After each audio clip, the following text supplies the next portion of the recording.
There are secrets money can't hide, especially when the wallet isn't real, the crime is digital, and the motive smells like greed with a modern twist.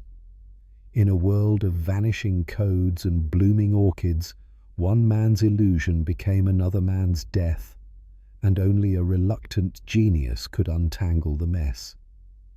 Before we begin, I'd love to know where in the world you're tuning in from, and what time it is for you right now. Let me know in the comments. Settle in, because this mystery begins now. Tuesday was one of those days that started with too much sunshine and not enough homicide. The sort of Tuesday where even the orchid room didn't need me, and Fritz had decided, in a burst of misguided innovation, to reinterpret deviled eggs for the third time that week, this time with capers.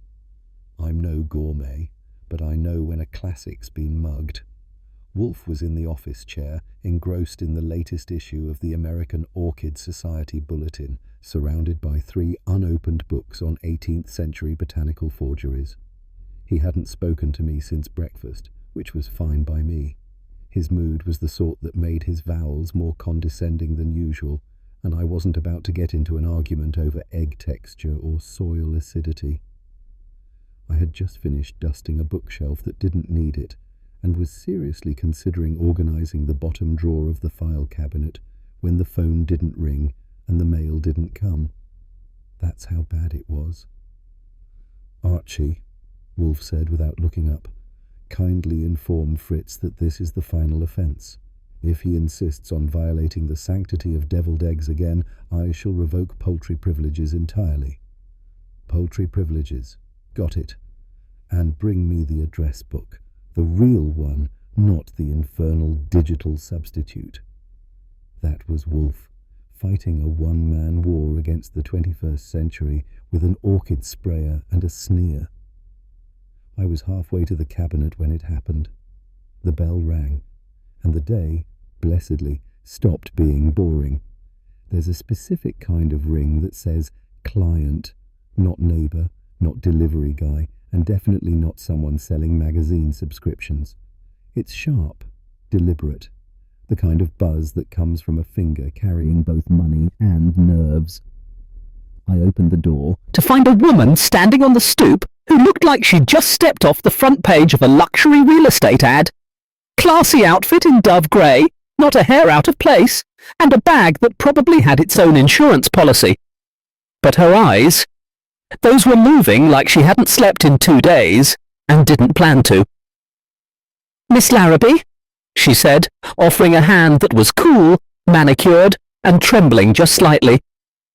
"Imogen Larrabee." I stepped aside. "Come in. The air's heavy with eggs and suspense." She didn't laugh. I led her to the office where Wolfe was already sitting up straighter than he had all day. He didn't stand, of course. That would have been cause for national alert. But his eyes, sharp behind those half-moon glasses, narrowed with interest. "Miss Larrabee," I said, "meet Mr. Nero Wolfe, who rarely moves, but always knows." And just like that, the quiet Tuesday curled up and died. Imogen Larrabee sat on the edge of the red client chair like she was afraid it might bite. Her coat stayed on, her bag stayed clutched, and her voice, when it came, was all brisk rhythm and no air. "My business partner is missing," she said. Wolfe raised an eyebrow. "How recently?" 2 days. His name is Derek Maddox. We run a digital art firm together, Cryptique. We specialize in high-value NFT portfolios and crypto-authenticated installations. Wolfe's brow creased.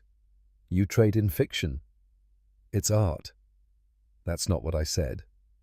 I cleared my throat before we lost her. "When did you last see him?" "Sunday night. He was working on a client transfer, a major one. Monday morning, he didn't show for our call. His apartment is locked, his phone's off, and the company's cold wallet is gone." "Cold wallet?" Wolfe echoed the term like it had offended him personally. "It's a hardware storage device for digital assets. Ours contained over $15 million worth of client-owned NFTs. I whistled, just low enough to register. That's a lot of invisible money. She nodded. I've gone to the police.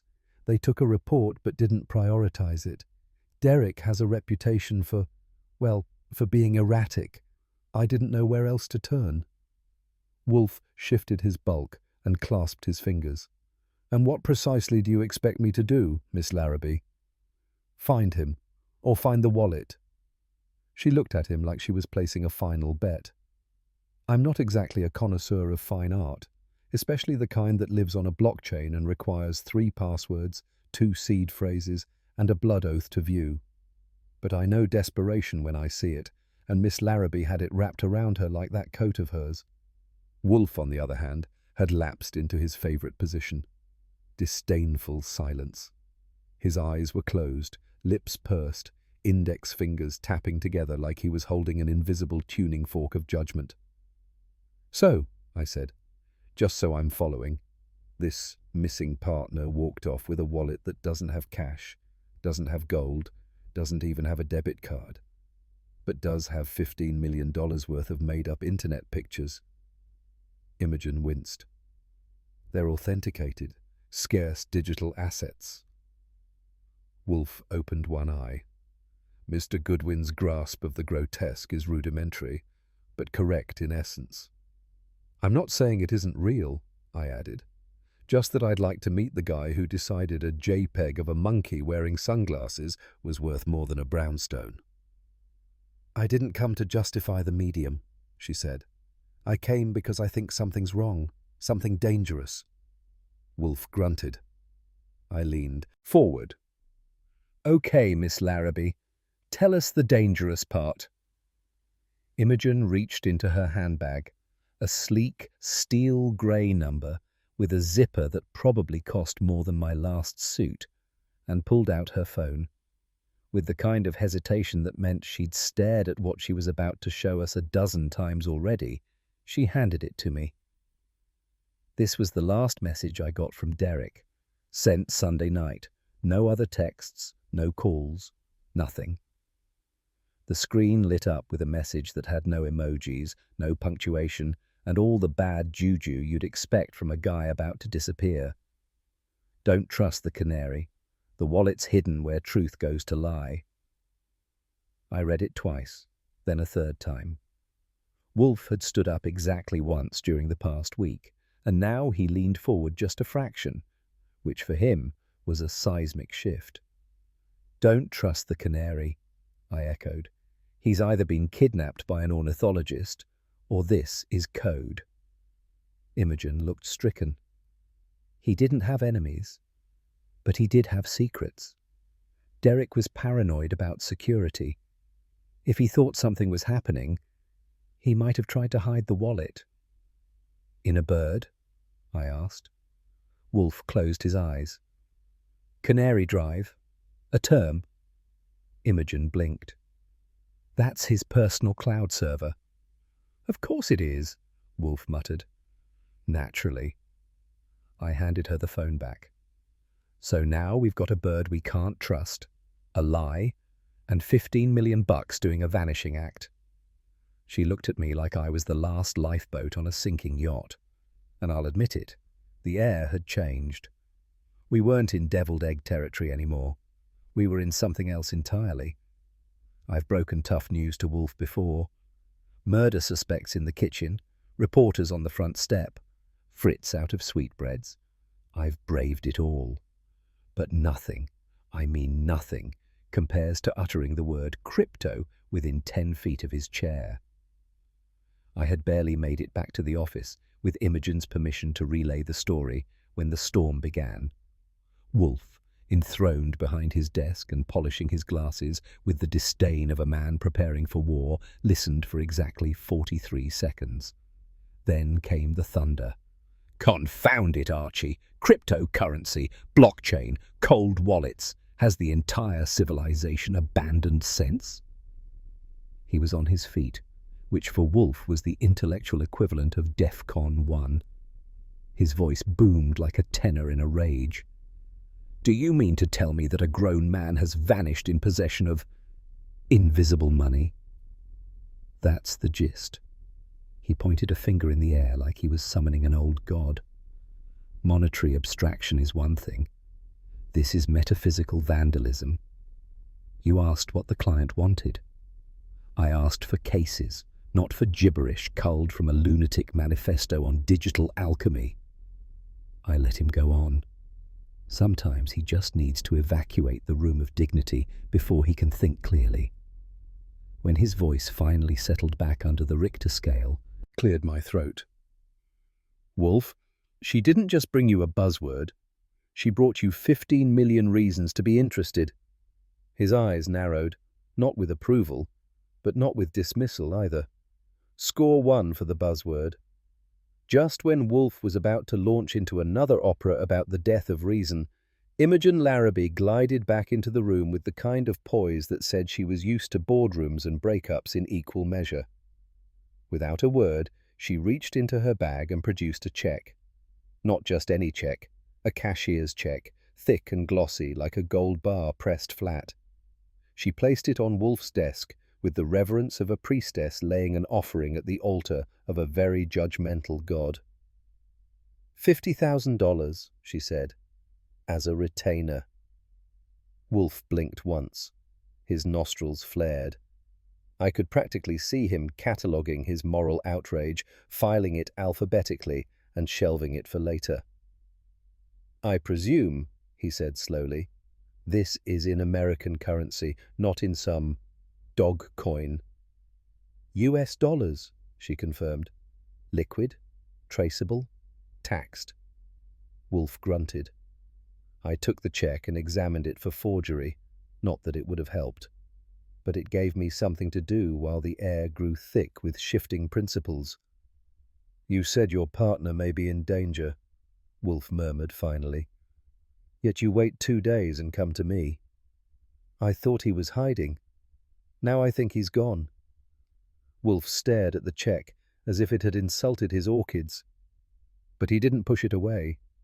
Wolfe slumped back into his chair like a collapsed Roman senator, eyes closed, fingers steepled. He let silence bloom like a fungus for a solid 10 seconds before erupting again. The whole foundation, he muttered, of commerce, trust, substance, value, replaced with absurdities encoded on phantom ledgers. And now we are to chase these hallucinations through the gutter. Correction, I said. You're chasing $15 million worth of hallucinations. I'm just tagging along. He opened one eye. Mr. Goodwin, your levity is misplaced. I'm just saying, sir, if that wallet ends up in the hands of a federal agency and the press finds out you were approached first, we'll be waving at the headlines from the witness stand. That got his other eye open. You are implying that I should accept this travesty of a case on the grounds of public relations? No, I'm implying that the FBI has no sense of humor and tends to show up early and loud when digital money gets mixed with dead partners. He pursed his lips like he'd tasted a bitter wine. You'll recall, I added, what happened with that art forgery case and the counterfeit ledger. The Times still prints your name next to the word suspect in their archives. Wolfe reached for the check, considered it again, and then placed it carefully on the far right edge of his blotter. Not acceptance, but not rejection either. I'd seen the move before. The needle had started to swing. Wolfe leaned back with the sluggish grace of a volcano, deciding whether or not to erupt again. The message, he said. I wish to hear it. I pulled out my phone and read it verbatim. Don't trust the canary. The wallet's hidden where truth goes to lie. Wolfe gave a noise that fell somewhere between a scoff and a growl. Infuriating, he muttered. Metaphor strained through illiteracy. Canary may refer to a whistleblower, a deception, or a literal bird. The wallet, likely a data key, is concealed. But where truth goes to lie, a pun masquerading as a riddle. Bah! You asked, I reminded him. He glared at the ceiling like he expected it to offer better grammar. Why must criminals indulge in this juvenile habit of poetic cryptography? Can they not simply leave a map? Or a forwarding address? Precisely. He folded his arms. It is also a linguistic offense. The verb lie here performs triple duty: falsehood, rest, and insinuation. One might almost admire the ambiguity if it weren't so grotesquely pedestrian. Wolfe, I said gently, if this message leads to the wallet, and the wallet leads to 15 million in illegal assets. I know. And if the feds get to it first, I know, Archie. He stood. Not entirely. Just enough to reach for the orchid sprayer on the shelf behind him. When he spritzed the air, it was like watching a general polish his saber. The man was softening, and he hated it. For a man who detests coercion, Wolfe has a way of surrendering that looks an awful lot like theatre. He stood at the window of the plant room, backlit by a riot of orchids, each one smugger than the last. I waited. Fritz, sensing the winds had changed, brought in a small tray with mineral water and a warm cheese tart that smelled like surrender. Wolfe didn't acknowledge either of us, just stared at a blooming cattleya like it held the secrets of the case, which, knowing Wolfe, it probably did. Finally, he spoke. Very well. That was it. Just very well. But coming from Wolfe, it was like hearing a glacier crack. He turned toward me, hands folded over his middle. Miss Larrabee shall leave the check. You, Mr. Goodwin, will begin inquiries at once. I do not, under any circumstance, wish to hear the words blockchain, non-fungible, or token spoken in my presence again. Understood. And if I must be drawn into the mire of digital modernity, he added, voice tart, I shall do so on my terms, not theirs. I grabbed my notebook, holstered my pen, and reached for my coat. Wolfe exhaled deeply, glaring at the ceiling as if to scold the heavens themselves. Very well, he said again, slower this time.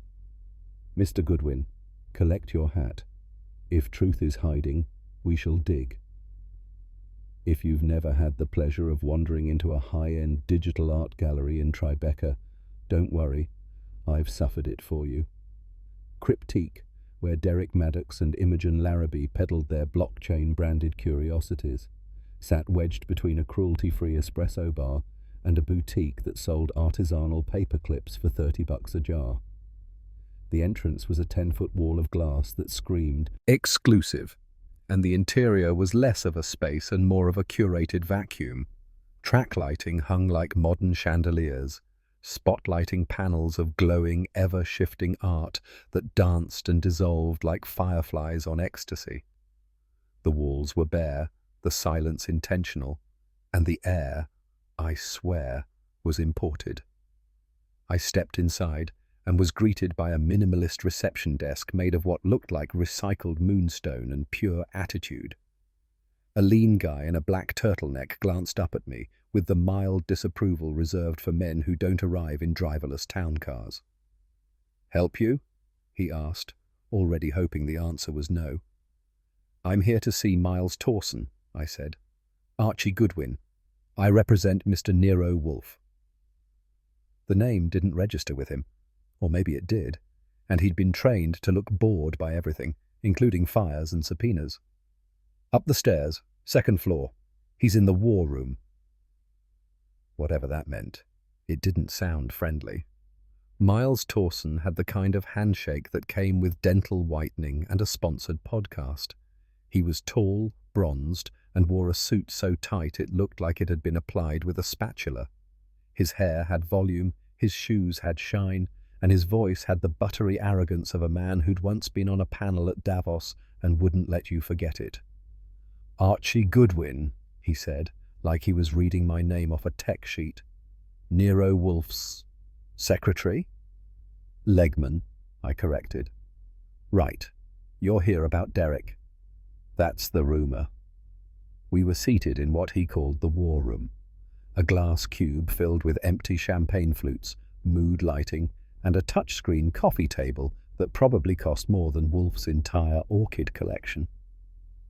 Miles leaned back, hands steepled like he'd invented PR.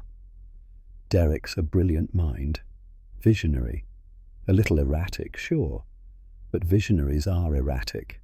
What you're hearing is noise. He'll show up when he's ready, probably holed up in Iceland minting some esoteric altcoin. And the missing cold wallet? Miles shrugged, the kind of shrug that should have come with a press release. Probably a glitch. Derek's always been theatrical. Miss Larrabee didn't seem to think so. That got a flicker of something. Annoyance? Guilt? PR fatigue? She's worried. I get it. But panic helps no one, especially not our clients. $15 million worth of panic, I said. Give or take a monkey in sunglasses. He chuckled, but his eyes didn't. Something about this guy was too smooth, and I don't trust marble that shines on cloudy days. Lila Briggs didn't do smooth. She did jagged. She was hunched over a holographic projection of an exploding rose when I found her in the gallery's downstairs studio, scowling at it like it had insulted her mother. Purple-streaked hair, 3 piercings in one eyebrow, and paint-splattered boots that had never touched a canvas. She was the artistic opposite of Miles's plastic poise, and she had the attitude to match. "You with the cops?" she asked, not looking up. "Worse," I said. "Private detective." That got her attention. "Let me guess. Wolfe." "Good guess," she scoffed. "Derek always said Wolfe wouldn't know an NFT from a VCR." "He's not wrong," I said. "But he's got a nose for trouble, and you're in the middle of it." She killed the projection with a flick of her wrist. "Derek promised me a solo drop, a full showcase. Next quarter," he said. "That was 6 months ago. You know what he delivered instead?" "Let me guess. Nothing. Ghosted me, pulled the plug, said investors were nervous, said we needed a more balanced brand narrative." "Sounds like Miles." She rolled her eyes. "They were both snakes, but Derek was the one holding the wallet. And if he ran, it wasn't just from me. He pissed off some serious people." "Serious like criminal, or serious like moody with daddy's money?" She looked up. Her eyes were cold. "Both." It wasn't just bitterness. There was fear in that voice too, a sharp edge under the rage. Whatever this NFT circus was really about, someone behind the curtain had teeth. You know a man by the way he uses his cane. Most use it for walking, some for style, and a rare few, the interesting ones, use it to remind you they're dangerous even when seated. Gregor Rausch belonged to the third group.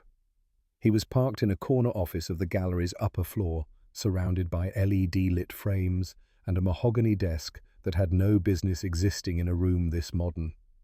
He didn't rise when I entered, just turned slowly, his snake-headed cane resting across his knees like a Roman emperor's scepter. "Ah," he said, in an accent that had been dipped in schnapps and old money. "Mr. Goodwin, the legman." "Guilty." He motioned toward the chair across from him. "Please, sit. Let us play the game." "I didn't bring a board." He smiled. "That never stops anyone." I obliged. "I hear you were one of Derek Maddox's angel investors." He raised a finger. "No angels in finance, Mr. Goodwin. Only shadows with better suits." "What was Derek running from?" He tapped the cane. "Not running, hiding, and not from a ledger. Something older, more ancestral." "That's cryptic." "That's truth." I gave him the look that usually works on cabbies and suspects. He just winked. "You'll see," he said. "But be careful where you dig. Old soil holds bones." I left before he could start quoting Latin. But I'll admit, it gave me a chill I couldn't blame on the AC. Derek Maddox's apartment was 3 blocks from the East River and one cracked window away from charming. The building's doorman recognized Derek's name and, after some strategic flattery and a 20 I plan to expense, let me up to the 3rd floor. The door to apartment 3C looked like it had been kicked in by a disgruntled linebacker. I stepped inside carefully. The place had been torn apart, drawers yanked, cushions slashed, cabinets gutted. Someone had searched with the grace of a drunken raccoon and the purpose of a maniac with a deadline. And then came the voice. "Well, look what the cat dragged in. Or should I say, the orchid-scented weasel." I turned. Inspector Kramer stood in the kitchen, sleeves rolled, face red, and one hand holding a paper towel stained with what I sincerely hoped wasn't tomato juice. "Good morning to you too." He waved the towel. "It's blood, on the floor behind the counter." "Yours? Do I look like I've been shot?" I shrugged. "People do strange things around crypto wallets." Kramer growled. "You tell Wolfe he's got 36 hours to stay out of my way." "I'll let him know. That's 36 more than usual." He stepped closer, eyes narrowed. "And if I find out you're hiding anything, you'll bluster heroically, stomp out, and eat a donut in your car." He didn't deny it, just grunted and turned back to the mess. I took the hint and made myself scarce, but not before spotting something glittering near the door. A silk thread, red, thin, and frayed. A clue or a cleaning mishap? Wolfe would know. Back at the gallery, I didn't expect a warm welcome, or any welcome really, but I got something better. As I stepped through the lobby, Lila Briggs emerged from a side hallway like a cat that knew where the mice were buried. Without a word, she walked past me, slowly, deliberately, and as she passed, she let something fall from her loosely clenched fist. I bent to pick it up. A scarf, silk, deep blue, with embroidered birds, wrapped tight around a folded scrap of gallery stationery. I slipped it into my pocket before anyone else noticed and made for the nearest bench outside. It was a little close to a trash can, but this wasn't a dinner date. I unwrapped the scarf and read the note. "You're asking the wrong people. The canary wasn't a person." I sat there for a second, chewing the edge of the paper like it might whisper more if I gave it time. So far, we'd had a missing man, a vanishing wallet, a metaphor with wings, and now a note that suggested everything we thought we knew was perched on the wrong branch. I muttered, "Great, we've gone from birds to riddles." And then I smiled, because I knew exactly what Wolfe would say when I showed him this. Wolfe's going to love this. When you need something found, quickly, quietly, and without alerting the National Security Agency, you call Saul Panzer. He showed up at the brownstone that morning, looking like he'd just stepped out of an accountant's nightmare. Crumpled trench coat, mismatched tie, and a face that could pass for a tax auditor's or a hitman's, depending on the lighting. "I ran the traces," he said, sliding into the red chair. "Derek Maddox's last login was Sunday night, 20 minutes after he sent that canary message. He accessed a private server from his laptop. The server's registered under a shell LLC, but it's clearly his." Wolfe, behind his desk, didn't flinch. "Name of the server?" "Canary Drive." Wolfe made a low sound. Not quite a grunt, not quite a word. Saul continued. "The IP was pinged from a shared workspace in Dumbo. Loft space. Artists, tech startups, crypto geeks. Derek had rented a locked storage pod there under a false name. Noah Fletch." "Biblical and avian," Wolfe muttered. "How charming." I took notes, then stood. "Looks like I'm heading to Brooklyn." "Good," Wolfe said, his voice flat. "If anyone there uses the term metaverse, do not tell me, ever." I turned to Saul. "Anything else?" "Just this." He handed me a folded printout. "Internal surveillance logs. The camera near Derek's pod went dark an hour after his login. I didn't smile, because that meant someone else had already gone looking. The loft in Dumbo was the kind of place where espresso flowed like tap water and rent was measured in Bitcoin. The woman at the front desk wore horn-rimmed glasses, a fuchsia pixie cut, and the permanent look of someone deciding whether to tolerate you. I flashed credentials.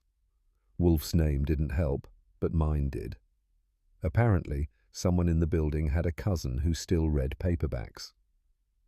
Unit 32B was tucked in the back behind a sliding industrial door that looked like it had survived a warehouse shootout. I let myself in. What I found was art, or someone's idea of it. The space was dim, filled with shifting lights and flickering projections. Center stage stood an elaborate sculpture of a songbird in mid-flight, crafted from copper wires and holographic mesh. The title plaque read, "Digital Songbird, Truth Caged." Derek Maddox's style, according to Lila, cryptic and smug.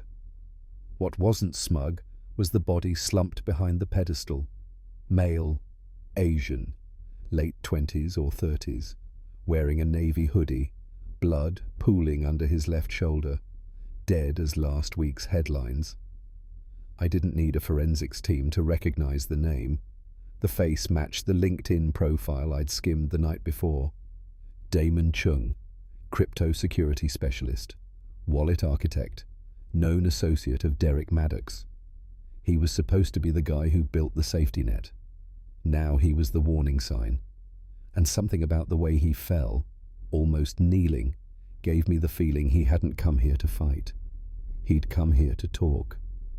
Too late. I circled the scene with the caution of a cat approaching a sleeping pit bull. The birdcage was the centerpiece, a glimmering mess of hollow symbolism and, hopefully, solid clues. Inside it, however, was nothing. No cold wallet, no drive, no key, just a slim coil of wire and a few dried specks of blood. If Derek had hidden the device there, someone had beat me to it. But Damon had left a parting gift. Clutched in his right hand, curled under his palm, smeared with dried blood, was a small black USB key, capped and scuffed. I slipped on gloves, eased it out gently, and bagged it. Whatever he died trying to protect, this was part of it. Next, I pulled out my phone and took a full circle of shots. The body, the cage, the pedestal, and the faint smear of a boot print just behind Damon's left leg. Size 9, maybe 10. Smooth sole, no tread. Then I heard footsteps down the hall. Voices. Male. Clipped. Security. I didn't need Wolfe's IQ to know what came next. I gave the cage one last look, made sure my pockets were zipped, and stepped out just as a uniformed guy in khakis rounded the corner with a confused-looking intern. "Just admiring the art," I said. They didn't smile. Neither did I. Back at the brownstone, Wolfe was in rare form, which meant motionless, silent, and visibly irate without saying a word. Fritz served a pot of oolong, which Wolfe ignored, and a plate of anchovy toast triangles, which he did not. I gave the report in full: the sculpture, the dead man, the missing wallet, and the USB key I hadn't dared plug into anything yet. When I finished, Wolfe opened one eye and said, "Your photographs?" I handed him my phone. He flipped through with the grace of a man enduring dental work. "Crude," he said, "but sufficient." Then he leaned back, tapping his fingertips. Mr. Damon Chung was not killed in a struggle. His posture suggests a sudden close-range wound. He expected conversation. He received execution. Which means the killer wanted something. The wallet. Or the key. Indeed. He studied the photo of the sculpture. The birdcage. An absurd conceit, and yet symbolically appropriate. Derek liked metaphors. Derek is irrelevant. Mr. Chung's death is the fulcrum now. He knew too much. He built the cage, but someone else held the lock. I pointed to the USB. You think this is the lock? I think, Wolfe said, reaching for another toast triangle, you should take that to Saul Panzer, and I think you should pray the Bureau does not arrive before we do. And what will you be doing? He sipped his tea. Reading about a type of South American cattleya that blooms only in full darkness. He smiled, grim and knowing. Appropriate, don't you think? It was the third time Wolfe had summoned Saul Panzer in a single week. And for Wolfe, that's practically a code red. Fritz brought out coffee, stiff and black, and Wolfe didn't even add sugar, which meant his patience had expired along with the last orchid bloom. Saul arrived with the USB decrypted and his usual understatement. Not what I expected, he said, handing Wolfe a printout. The cold wallet wasn't just holding art assets. Wolfe adjusted his glasses and read the first page, then the second, then stopped breathing somewhere around the third. It's a ledger, Saul continued. Nested wallets, masked transactions, looped through anonymizing protocols. In English, I said. It's a crypto fund, Saul said, but it's not just NFTs. It's full of wire transfers and ghost assets linked to Shell. Companies that deal in, get this, cultural artifacts, illegally exported antiquities, stuff looted from war zones. I whistled. Wolfe didn't. He sat back in his chair like it had betrayed him. So, Derek Maddox, he said slowly, was laundering heritage theft under the guise of digital art. Looks that way. And Imogen's name is all over the registry. Legally, she has access, which means if the feds get this, she's done, I said. Wolfe's voice was tight. The Bureau will not differentiate between knowledge and negligence. They will see her as complicit. I turned to Saul. Anyone else on the list? Saul nodded. A few, including Gregor Rausch. Of course, Wolfe muttered. The snake hisses behind the curtain. Fritz reappeared with warm muffins. Wolfe ignored them. I despise modern crime, he said. I didn't say it, but judging by his face, he was just getting started. Saul left with the printouts, and I headed back to Dumbo. The loft had gone quiet after the police sweep, but the building's receptionist still had the bored, slightly amused expression of someone who secretly resents art and the people who buy it. I asked about security footage. Internal only, she said. Each pod has its own feed. You'll need to get access from the individual tenant or the landlord if you're lucky.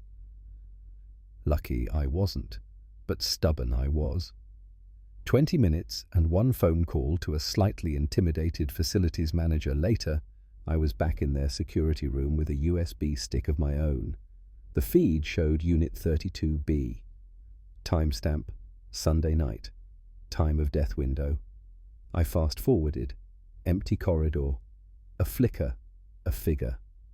Damon Chung entered, hood up, laptop under one arm. Paused. Waited. Another shadow stepped into the frame. Female. Slim build. Hat low. She turned slightly. There was no mistaking the jawline. I paused the frame and zoomed in. Imogen Larrabee.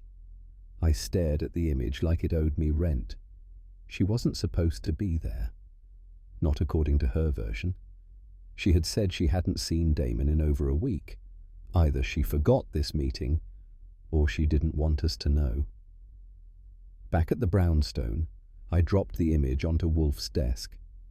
He studied it in silence. That's Imogen, I said. She was with him before he died. Wolfe's voice was cold and clipped.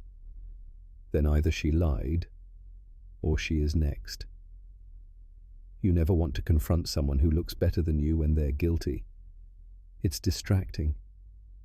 Imogen Larrabee answered the brownstone's door in a charcoal grey coat, silk scarf, and an expression that hovered somewhere between embarrassment and dread. I handed her the printout from the security footage. "I suppose you'll tell me this was taken at a costume party," I said. She studied it, jaw tightening. "That's from Sunday night?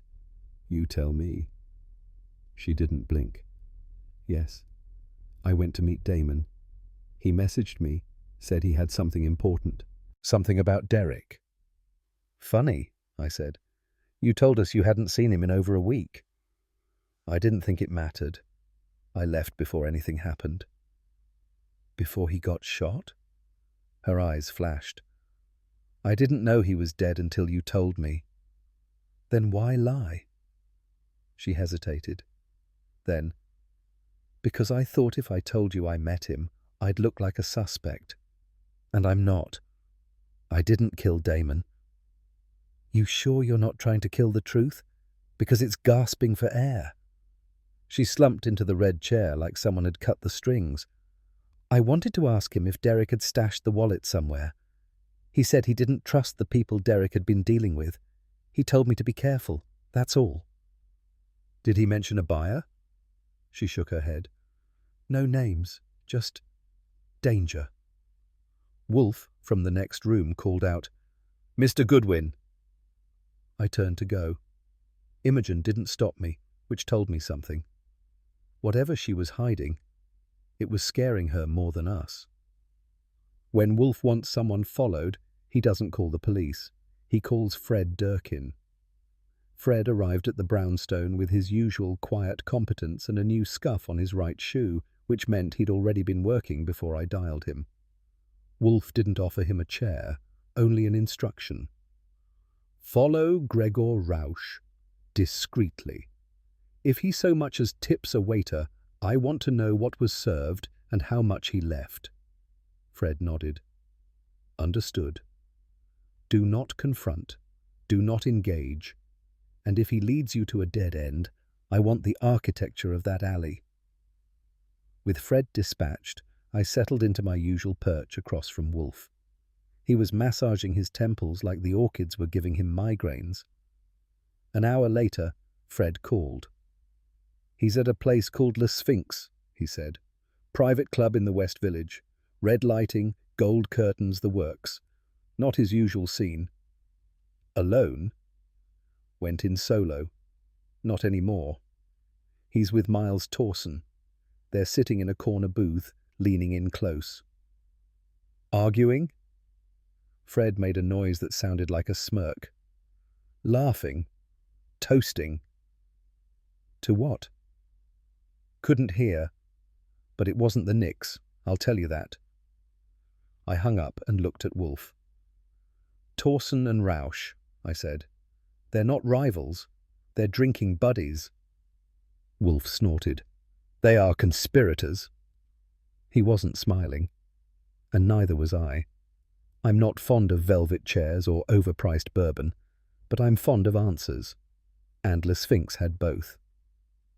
I walked in the next afternoon with a borrowed tie and my best impersonation of someone who doesn't mind a $14 glass of soda. The bartender was a lanky guy with slicked back hair and a voice like sandpaper dipped in vermouth. I slid him a 20 and a smile. "Long night yesterday?" I asked.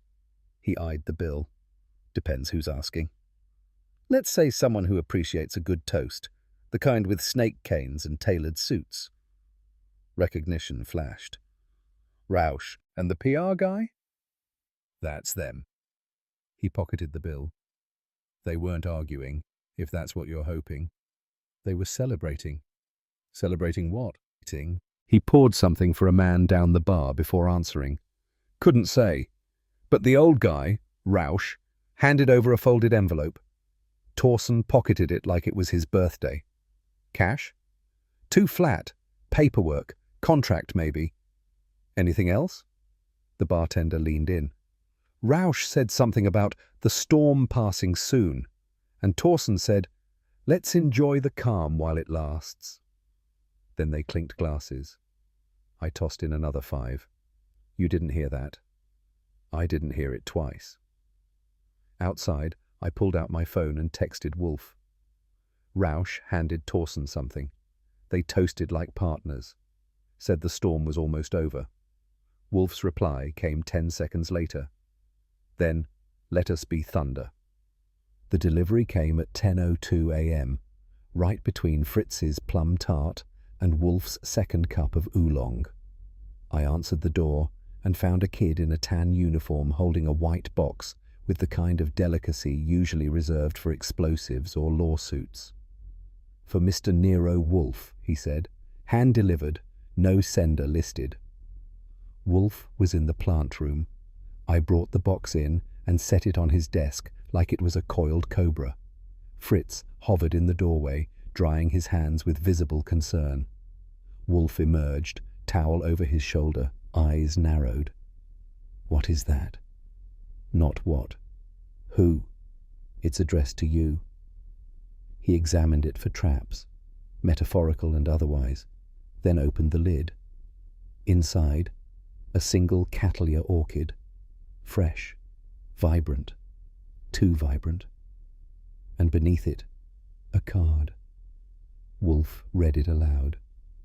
"The petals fall if you keep digging."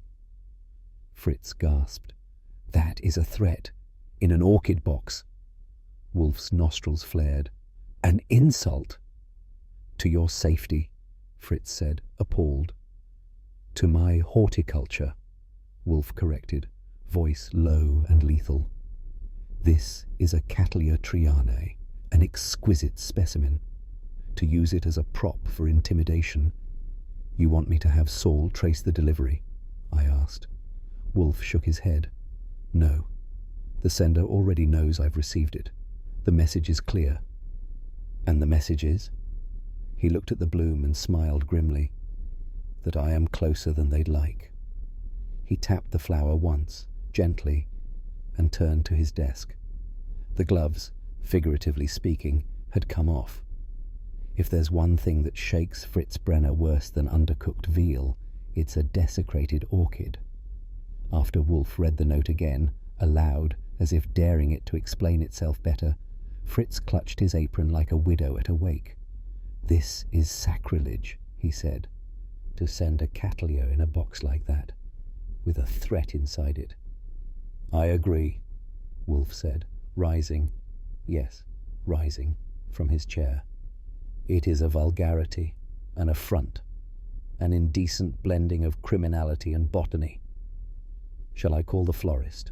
Fritz asked, already halfway toward the phone. "No," Wolfe snapped. "This was not ordered from a florist. This was arranged, deliberately, symbolically. The choice of flower is not coincidental." I crossed my arms.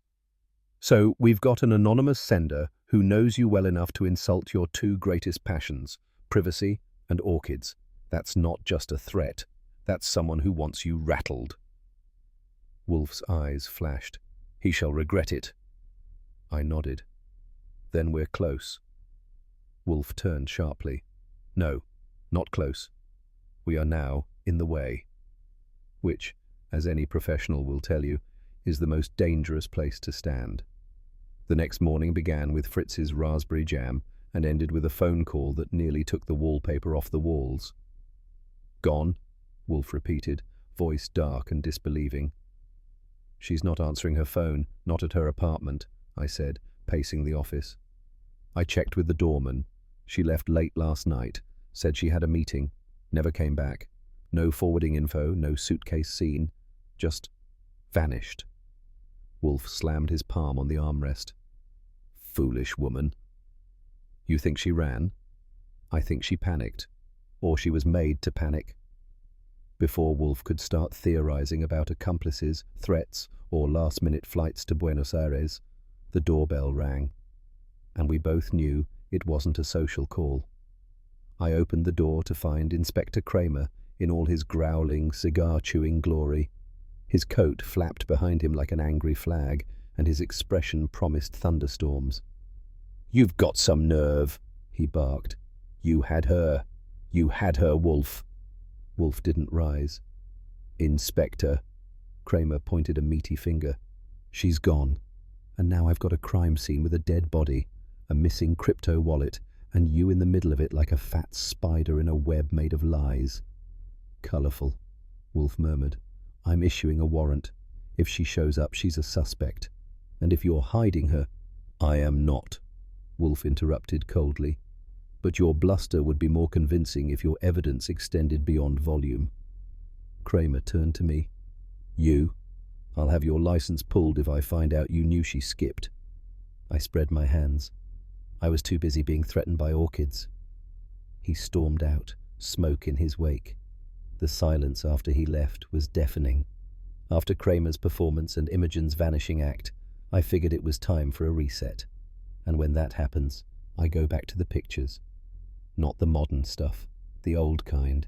The kind with pixels so large you can count them with your thumb. I was flipping through shots from Cryptique Gallery on my desktop, mostly trying to see if Derek had ever looked relaxed. He hadn't. When something odd caught my eye. One frame. A mid-shot of Derek standing beside the digital songbird installation. At first glance, nothing unusual. He's facing the pedestal, shoulders square, one hand mid-gesture. But something was off. I zoomed in. He wasn't looking at the birdcage. His head was turned slightly, his eyes angled just past the sculpture, to the right, to the mirror. It was a polished, vertical strip of steel mounted on the back wall, decorative, supposedly. I'd dismissed it. But now? He was watching something. Or someone. I called Wolfe into the room. He waddled in reluctantly, eyes narrowed. I enlarged the image again. "There," I said, tapping the screen. He wasn't checking the cage. He was checking the reflection behind him. Wolfe's brows rose. "He was hiding something behind him," I said. "Or someone was coming from that angle." "Precisely," Wolfe said softly. "Now the question becomes, who was watching him?" I finished, and for once, he didn't correct me. Which meant we'd just stepped from suspicion into certainty. If there's one thing Nero Wolfe takes more seriously than justice, it's symmetry, especially when it comes to furniture. "Archie," he said, setting down his morning beer, "the arrangement must be precise. I want Mr. Clark facing the windows, Miss Lila on the left flank of the red settee, Gregor across from her, Mr. Miles beside the globe, stage right." "I didn't realize this was a play," I said, already dragging chairs into place. "It is not a play. It is a demonstration. And demonstrations require visual economy." "You want me to get Fritz to dim the lights and cue the overture?" He looked at me as if I'd suggested dressing the orchids in tutus. "Do not be impertinent." By noon, the Brownstones' office looked like the final act of a three-penny drama. 4 guests, 1 unreadable detective, and me, trying not to let the tension make me twitchy. Lila wore steel grey with a matching mood. Gregor clutched his notebook like a crucifix. Miles picked lint off his lapel. Theo Clark looked like a man who had overslept on the day of his sentencing. "Gentlemen, Miss Brandon," Wolfe said, once all were seated, "you have been summoned not for speculation, but for illumination." Theo tried a joke. "Sounds dramatic." "Indeed," Wolfe said dryly, "as was the murder." That shut everyone up. The only sound was the faint click of the grandfather clock, ticking toward a reckoning. Wolfe leaned back in his chair like a magistrate in session, fingers steepled, lips barely moving. "This matter, sordid though it is, has reached its terminus," he began. "Mr. Goodwin and I have made certain observations. Inspector Kramer, if he possessed your gift for discretion, would already have issued arrests." Miles bristled. "Are you saying one of us is—" "I am stating," Wolfe interrupted, "that one of you is a murderer." Gregor dropped his notebook. Lila flinched. Theo blinked furiously. Miles actually stopped smoothing his jacket. Wolfe continued. "The victim, Mr. Derek Ansell, was not killed by accident. Nor was he the only victim. The man known as Damon Chung is also dead, though not publicly mourned. Yet.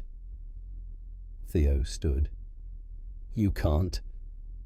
Sit down, Wolfe said, and Theo obeyed like a puppet with its strings yanked. No threats, no bluffs, Wolfe said, voice like sleet. You have all lied, some more skillfully than others, some lethally. He looked at each in turn. Miss Brandon, you concealed financial entanglements. Mr. Gregor, you falsified entries in the gallery's ledger. Mr. Miles, you profited handsomely by inflating NFT values through market rigging. He turned last to Theo Clark. And you, sir, engineered a fraud so layered it required both greed and murder to conceal. No one moved. No one spoke. Even the orchids by the window drooped a little under the weight of the moment. Let us begin, Wolfe said, with a mirror. That got him a blink from Lila and a faint groan from Theo. Wolfe ignored both. Derek Ansell was not merely a provocateur, Wolfe said. He was observant, more so than his affect suggested. While reviewing sales patterns, he noted inconsistencies in token provenance, anomalies that pointed not to volatility, but manipulation. Gregor muttered, "The blockchain doesn't lie." Wolfe arched a brow. Indeed. But those who interpret it often do. The gallery's ledgers were doctored, not for embezzlement, but misdirection. The NFTs, most of which had no legitimate buyers, were part of a laundering circuit. Miles opened his mouth, then closed it. The central mechanism, Wolfe went on, was a mirrored server, a digital doppelganger used to clone transaction histories and reroute royalties.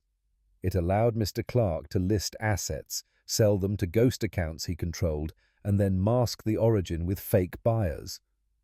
Theo's voice cracked. That's not illegal. Correct, Wolfe said. But the theft was not from buyers. It was from creators, real artists like Damon Chung, whose tokens were being skimmed at source. Over time, Derek realized Damon's royalties had been vanishing, slowly, methodically. He gestured toward a folder I'd placed on the table.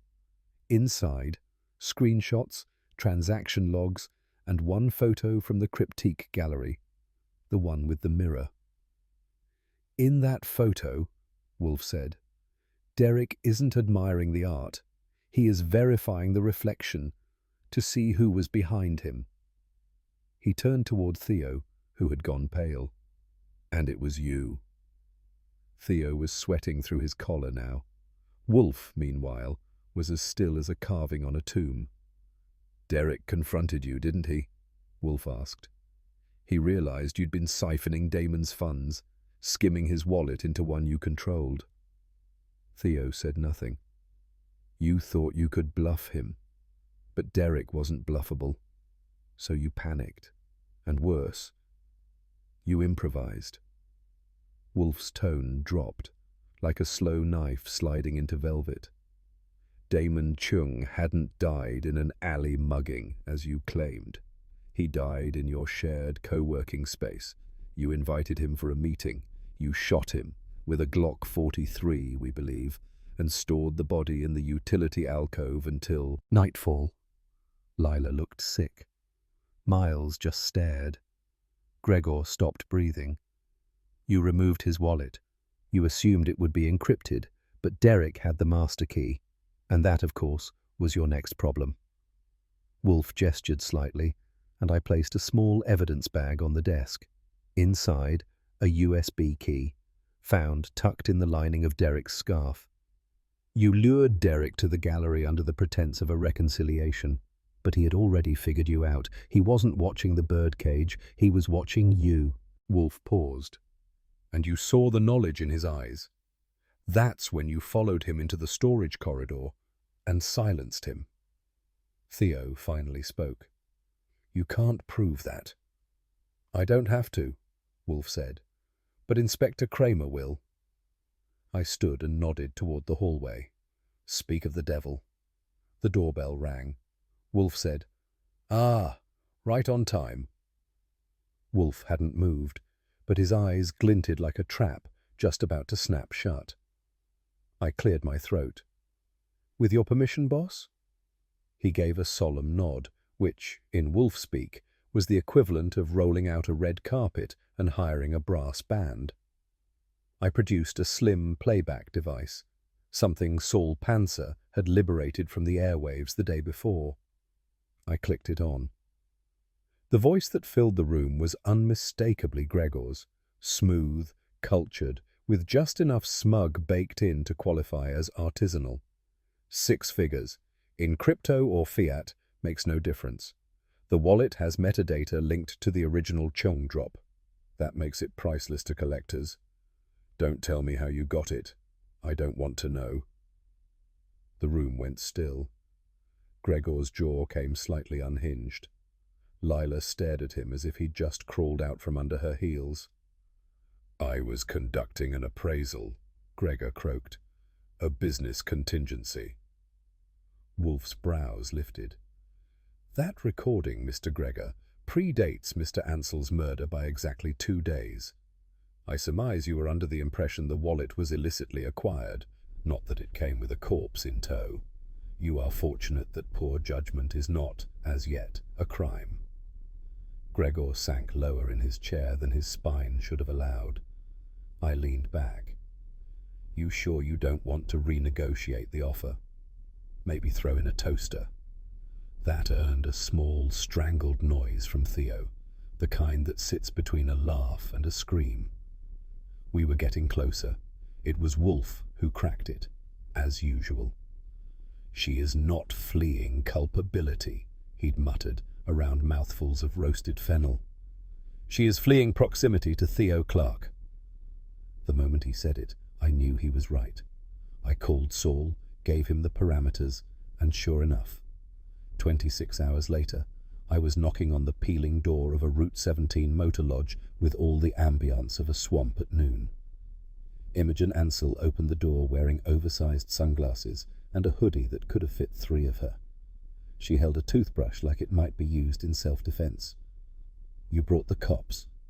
"Nope," I said. "Just me, a very expensive sedan, and a promise from Nero Wolfe that you won't be fed to the wolves, metaphorically." She hesitated, then exhaled. I didn't know what else to do. I knew Derek was into something weird, but when I found that wallet, and then he ended up dead, I thought that Theo might have decided you were next. She nodded. "He said I was the only one who ever saw the backup password list." I panicked. "Smart girl," I said. "Stupid." "Move." She returned with me, under Wolfe's explicit instruction that she remain upstairs, unseen, until summoned. Fritz made her chamomile tea and sternly advised her not to spill it on the cushions. The trap was tightening, and the last piece was nearly in place. With all suspects seated and fidgeting, Wolfe raised one thick finger and said, "The mirror, Mr. Clark." Theo blinked. "What about it?" Wolfe didn't answer directly. That wasn't his style. He never offered you the blade without the flourish. "The birdcage exhibit," he said. It was arranged with exacting care. The cage, the ledger display, the wall-mounted mirror. But the mirror did not reflect the visitors. It reflected your desk.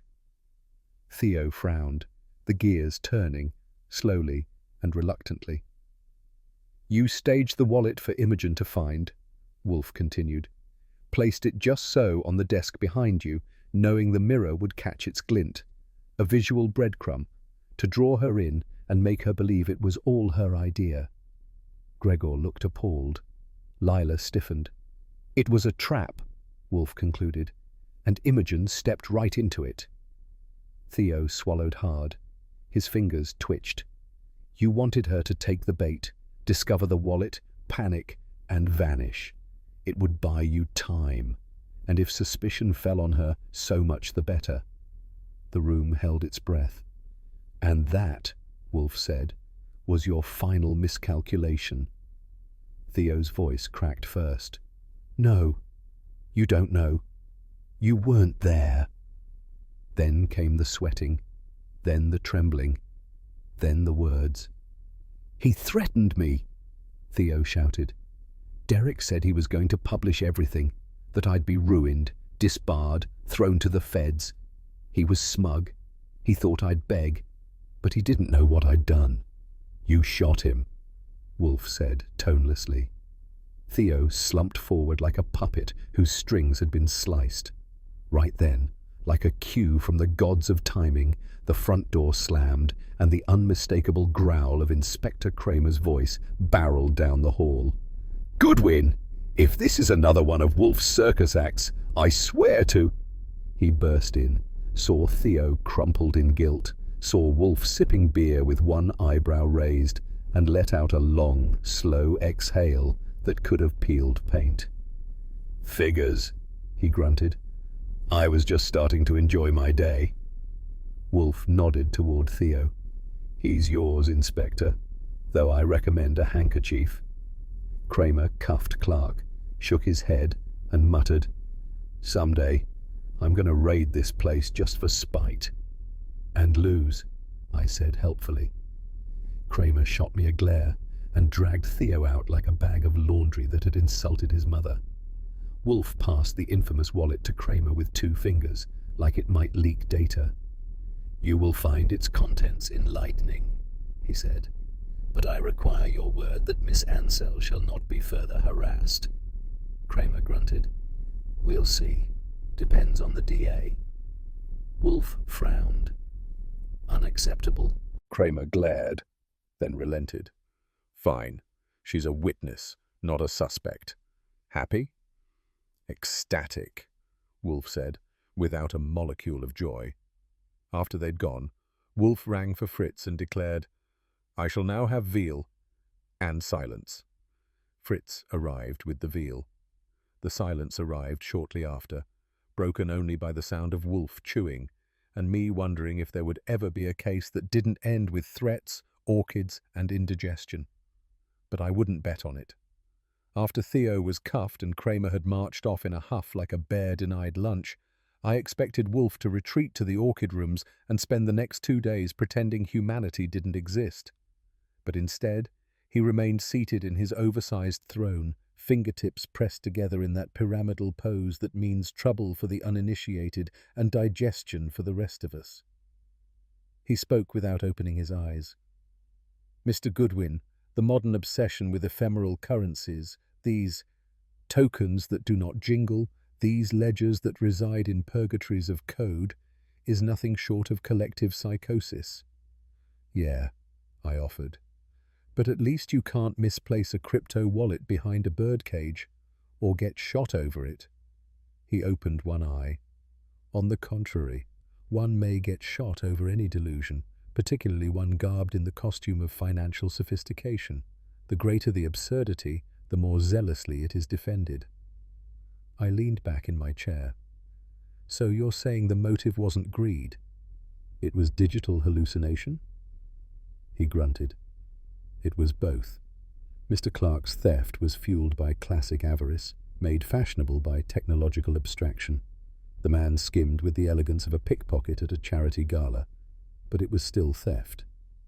You're saying the future is a con. Wolfe's eyes both opened now. Mr. Goodwin, the future is always a con. What matters is who writes the terms. 10 minutes later, Wolfe gestured at the far end of the room.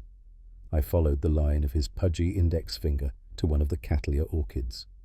It was freshly in bloom, cream petals with a blush of violent violet at the throat, more drama than a Broadway starlet. That, he declared, is a return unmarred by corruption or code. It is a dividend of care, not speculation. I folded my arms. Sure, except no one's shooting each other over orchids. Precisely why they are worthy of reverence. He rose with difficulty, moving to inspect the flower. This bloom, he continued, required humidity at 55%, morning misting, soil, not soil, but bark, And, most crucially, undisturbed patience. Try hashing that with a blockchain. Noted, I said. Next time someone offers me $5,000 in Ethereum, I'll demand a Catlia instead. He sniffed. You jest. But a man who knows how to coax life from silence is richer than 1,000 fools who chase numbers through screens. And that, I figured, was Wolfe's official stock tip for the decade. Fritz served dinner like a priest at Mass, ceremonious, reverent, and just shy of incantation. The duck à l'orange glistened like victory on a platter. Wolfe, for all his verbal extravagance on orchids and economic illusions, took his first bite in a silence that could make stone nervous. I waited until his knife clinked on the plate before daring to speak. "Want to know what I think?" I asked. "No," I told him anyway. "The whole mess. Theo's ego, the NFT shell game, the fake wallet, the real one, the murder, the mirror. It all hinged on one guy thinking he could outplay everyone else in a room full of mirrors." He chewed slowly, then swallowed. "Vanity," he said. "It is the oldest fuel. Older than greed, older than lust. Mr. Clark believed himself so clever, he forgot the oldest rule of all. Don't tick off the fat man in the brownstone." He flicked his eyes at me. "Don't keep ledgers you cannot explain. Now, kindly stop talking. I have embargoed all further conversation concerning wallets, digital or otherwise." I complied, partly out of respect and partly because the duck was frankly too good to interrupt. 2 mornings later, a plain envelope arrived, bearing the unmistakable fingerprints of one Inspector Kramer, figuratively and probably literally. Inside was a note scrawled in red ink and bad temper. "She's cleared. The wallet's in custody. The check went through. Now go back to your orchids and leave me alone." No signature, but it might as well have had his cigar ashes smudged across the bottom. I showed it to Wolfe at breakfast. He didn't even look up from his eggs. "Has the payment been logged?" he asked. "Deposited and filed," I confirmed. "Right next to the letter from the time you gave evidence in Latin, just to make the prosecutor sweat." That was Greek. "Right, my mistake." He pushed his coffee away and rang for Fritz. "We may resume our normal operations," he said. "I trust that includes not speaking of Miss Imogen again." "Fine by me," I said, "although I wouldn't mind seeing her again." He looked at me like I'd confessed to a crime. "Mr. Goodwin, must you be romantic with every fugitive who graces my office?" "Not every, just the interesting ones." Later that day, after filing the final paperwork and resisting the urge to send Theo Clark a thank you card for confessing before lunch, I found myself wandering into the orchid rooms. Wolfe was at his bench, gently rotating a pot like it contained the Ark of the Covenant. He didn't look up. "You're brooding." "I'm reflecting," I corrected. "Brooding's for poets." "Humph." I stared at the rows of blossoms. It hit me that Wolfe, for all his technophobia, had cracked a digital murder plot without once touching a screen. "You know," I said, "you debug people better than most folks debug software." Wolfe continued to inspect the plant. "I do not care for the metaphor. Fair, but accurate. You read people like source code, bugs, loops, vulnerabilities, misplaced semicolons, even the ones hiding behind crypto and burner phones." "I read behavior," he said, "and behavior is eternal, whether etched on papyrus or tweeted at midnight." "That's actually kind of poetic." He grunted again. "It is logical. Poetry is merely logic in decorative dress." I left him to his orchids. Downstairs, the brownstone was quiet again. No murderers, no missing wallets, no police shouting about warrants in my foyer. I sank into the red chair and cracked open a book. Non-fiction, because after this week, fiction seemed a little underqualified. Wolfe's voice drifted from upstairs. "Mr. Goodwin, do not overwater the dendrobiums again." Noted. I leaned back and let the calm settle. A case cracked, a client saved, a stake promised, and one final thought curled in my mind. For a guy who can't stand tech, he sure knows how to debug a murder. In the end, it wasn't code that cracked the case, nor cash that tipped the scale, but human folly, quiet fear, and one man's obsession with order in a world that thrives on chaos. The scent of orchids still hangs in the air, untouched by guilt or greed, while the digital illusions have been swept into the cold archive of justice. A man is in cuffs, a woman is free, and a mind that disdains technology proved, once again, to be the best debugger of all. Do you believe the killer truly had a choice, or was he already cornered by the lies he built? Let me know your thoughts in the comments, and if you enjoyed the mystery, be sure to like the video, share it with someone who loves detective stories, and subscribe for more. Not every case ends with applause, but the truth, once found, always echoes.